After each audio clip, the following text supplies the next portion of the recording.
7 लोग एक straight line में बैठे हैं और सबका फेस नॉर्थ की तरफ है, सभी नॉर्थ में फेस करके बैठे हैं। A sits third from the right end of the line. तो 2 3 4 5 6 7 लोग बैठे हैं और राइट एंड से थर्ड नंबर पे है बैठा ए, पहला दूसरा तीसरा। ये राइट से हमने तीसरे नंबर पे ए को बिठा दिया। F sits second to the right of A. अब ए के सेकंड राइट, तो ए के आप राइट में जाओगे तो पहला राइट ये, दूसरा राइट, एंड में राइट एंड में एफ आ जाएगा। Only 4% sit between F and D. अब एफ यहाँ आ गया, 1 2 3 4, 4 लोगों को छोड़ के आपको डी को बिठाना है।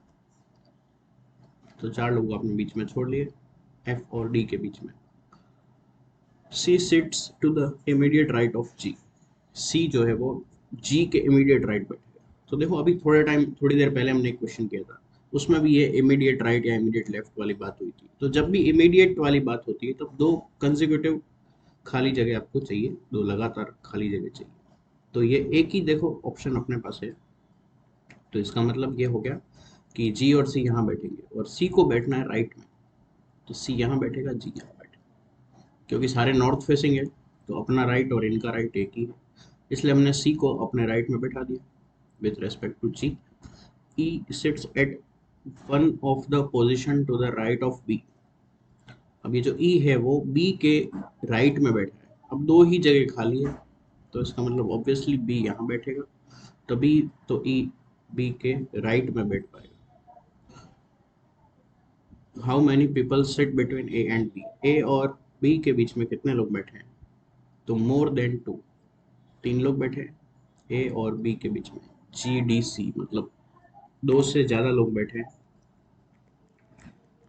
Question number 19।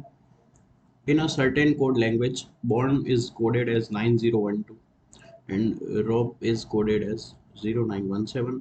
So what is the code for E? E का कोड क्या होगा?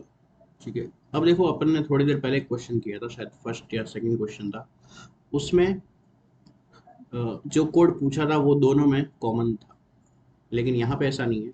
यहाँ पे जो पूछा है वो कॉमन नहीं है, लेकिन जो बाकी वाले तीनों लेटर्स हैं आर ओ और बी, वो इन दोनों में कॉमन है। तो जब आपको ये पता चल जाएगा कि आर ओ बी का कोड क्या है, तो आपको ई का कोड भी पता चल जाएगा। जो एक कोड बचेगा वो ऑब्वियसली ई का ही होगा। तो आर ओ बी के कोड यहाँ से आप बता सकते हो। तो कौन कौन से 3 ऐसे कोड्स हैं या डिजिट्स हैं जो सेम है, तो 901, 901, यहाँ भी 90 और 1। ठीक है, ऑर्डर अलग अलग है लेकिन ये 3 कोड हैं इनके, आर ओ और बी के। तो जो बच गया 7, वही तो ई का कोड होगा। तो ई का कोड हो गया 7, option number 2। Question number 20। Three of the following four letters cluster are alike in a certain way and thus form a group. Which is the one that does not belong to that group? तो ऐसा question भी पहले आ चुका है। इन 4 में से 3 एक जैसे हैं और एक अलग है, तो वो अलग कौन सा है वो बताना है आपको। तो अगर आप इस तरीके से सीक्वेंस में ABCD देखोगे, रिवर्स डायरेक्शन में अपना अल्फ़ाबेट पढ़ोगे, तो STU बिल्कुल वही सीक्वेंस है जो अपनी अल्फ़ाबेटिक सीरीज में होता है, जो अपनी ABCD में होता है। ठीक है, PQRSTU इसी ऑर्डर में होता है। इसको देखें तो MNO इसी ऑर्डर में होता है। ABCDE वही ऑर्डर है, लेकिन GHI ये ऑर्डर अल्फ़ाबेटिक ऑर्डर नहीं है। तो ऑप्शन नंबर 4 अपना आंसर हो जाएगा। ये ऑप्शन अलग है बाकी तीनों से। Question number 21। Vikyat ranked 17th from the top and 36th from the bottom. How many students are there in the class? तो देखो ये क्वेश्चन भी हम जो डिस्कस कर चुके हैं, ऐसा क्वेश्चन अपने पेपर में एक आया। टोटल नंबर ऑफ स्टूडेंट जब आपको निकालना होता है, तो टॉप से रैंक प्लस बॉटम से रैंक एक ही पर्सन की, यहाँ भी एक ही पर्सन की बात हुई है, -1 करते हैं। ठीक है, या लेफ्ट से रैंक राइट से रैंक -1 करते हैं। तो यहाँ टॉप बॉटम दिया हुआ है, तो टॉप की रैंक 17 है, बॉटम की रैंक 36 है इस विख्यात की। तो अपना आंसर हो जाएगा 52, option number 1। Next question, question number 22। तो 5 3 डिजिट वाले नंबर्स दिए हुए हैं, और इसमें फर्स्ट डिजिट एग्जांपल भी आपको समझाया हुआ है। 697 minus first digit is equal to 6, second digit is equal to 9 and third digit is equal to 7। ठीक है, तो अपने को पता ही है पहली डिजिट है, दूसरी है, तीसरी है। All operations to be done from left to right, left से राइट होना चाहिए। ठीक है, what will be the resultant if the first digit of the lowest number is subtracted from the first digit of highest number. तो सबसे छोटा number इनमें से कौन सा होगा? तो सबसे छोटा नंबर आप देखोगे तो 176 है। लोएस्ट नंबर की बात हुई है, first digit of lowest number, तो फर्स्ट डिजिट कौन सी हो गई? 1। उसको सब्सेट करना है, किस में से सब्सेट करना है? First digit of highest number में से। हाईएस्ट नंबर कौन सा दिख रहा है अपने को? 9। तो 9 में से इसको सब्सेट करेंगे तो ऑप्शन नंबर 2, 8 आपका आंसर आ जाएगा। Question number 23। इसमें भी एक आपको मिक्स सीरीज दी है लेटर नंबर सिंबल की। If all the letters are drop from the series, सारे के सारे लेटर्स को आप हटा देते हो, which of the following will be fifth from the right. तो राइट साइड से पांचवें नंबर पे कौन होगा? लेटर्स को आपको नहीं गिनना है, लेटर्स को हटा देना है। तो पहला नंबर ये, दूसरा, तीसरा, चौथा। अब ये दोनों भी नहीं गिनेंगे क्योंकि लेटर्स हैं, तो पांचवा कौन सा हो जाएगा? 3। तो इसलिए ऑप्शन नंबर 2 आपका सही उत्तर होगा। Question number 24। Rakesh starts from point A and drives 12 kilometre towards east। East की तरफ जाता है, then he takes a left turn, drives 9 kilometre. ठीक है, तो ईस्ट वाला अगर लेफ्ट टर्न लेगा तो कहाँ पे मुड़ेगा? इधर मुड़ेगा, नॉर्थ की तरफ, और 9 किलोमीटर ही चलेगा। देन ही टर्न्स लेफ्ट, फिर से लेफ्ट लेता है, फिर से एक लेफ्ट लेता है और 13 किलोमीटर जाता है। तो ये 12 वाली लाइन से हमको बड़ी लाइन बनानी पड़ेगी, 13 किलोमीटर वाली। He then takes a left turn and drives 11, फिर से लेफ्ट लेता है और 11 किलोमीटर जाता है। तो फिर से लेफ्ट अगर लेगा तो साउथ डायरेक्शन में चलेगा। अब ये लाइन 9 है तो ये 11 होगी। उसके बाद ही टेक्स द लेफ्ट, फिर से लेफ्ट लेता है एंड ड्राइव्स 1 किलोमीटर। अब साउथ वाला लेफ्ट लेगा तो हमारे राइट में जाएगा।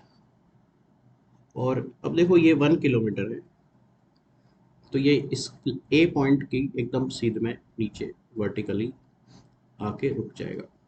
ठीक है, और इस पॉइंट को नाम दिया है पी। हाउ फार, या shortest distance, and towards which direction should he drive in order to reach point A again. ठीक है, अब उसको अगर वह वापस पॉइंट ए पे पहुंचना है तो उसको किस डायरेक्शन में और कितना किलोमीटर चलना पड़ेगा, कौन सी डायरेक्शन? अब देखो पी से ए पे जाना है इधर, तो ये कौन सी डायरेक्शन है? नॉर्थ। और कितना? 2 किलोमीटर। ठीक है, ये 9 है, ये 11 है, तो ये 2 किलोमीटर आपका आंसर हो जाएगा, और नॉर्थ में। ठीक है, तो इससे इजी क्वेश्चन डायरेक्शन का हो नहीं सकता। Next question 25। Each of the digits in the number, एक नंबर दिया हुआ है उसकी सारी डिजिट्स को अरेंज कर रहे हैं असेंडिंग में। असेंडिंग मतलब बढ़ते हुए क्रम में, छोटे से बड़े और लेफ्ट से right. What will be the sum of the digits which are first from the left and first from the right in the new number. ठीक है, जब आप इसको अरेंज करोगे तो आपको सम निकालना है कौन से डिजिट का, उन डिजिट्स का जो लेफ्ट से फर्स्ट है और जो राइट से फर्स्ट है। तो देखो सबसे पहली डिजिट तो 1 हो जाएगी असेंडिंग ऑर्डर में, और राइट से फर्स्ट कौन सी होगी जो सबसे बड़ी है। तो आपको अरेंज करने की ज़रूरत नहीं है, बस आपको ये पता होना चाहिए सबसे बड़ी डिजिट राइट से पहले नंबर पे होगी। बस तो 1 + 9 आपका 10 आंसर होगा, ऑप्शन नंबर 3। फिर अपना क्वेश्चन है प्रॉफिट लॉस का। Arun sold a watch to his friends for ₹3696। इतने रुपए में बेचता है, तो सेलिंग प्राइस आपको दे रखा है। आफ्टर अलाउइंग डिस्काउंट ऑफ 12%, 12% का डिस्काउंट लगाने के बाद बेचता है, ठीक है। और डिस्काउंट हमें पता ही है वैसे भी मार्क प्राइस पे लगता है। Had he not allowed any discount, अगर उसने कोई डिस्काउंट नहीं लगाया होता तो उसको 20% का प्रॉफिट होता है। तो आपको सीपी पता करना है, कॉस्ट प्राइस क्या होगा, ठीक है। अब मार्क प्राइस पे अगर 12% का डिस्काउंट लगाया है तो मार्क प्राइस पे को कितना परसेंट कम कर दिया है, मार्क प्राइस को 12% कम करके बेचा है। तो कितना लिखेंगे हम, 88, 88%, और यही बनेगा सेलिंग प्राइस। तो यहाँ से मार्क प्राइस निकल जाएगा।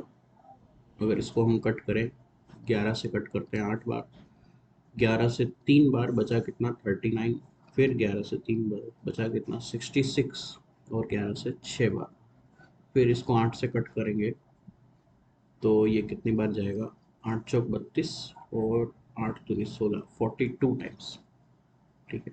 तो 88 यूनिट की वैल्यू 42 हो गई, तो मार्क प्राइस कितना होगा,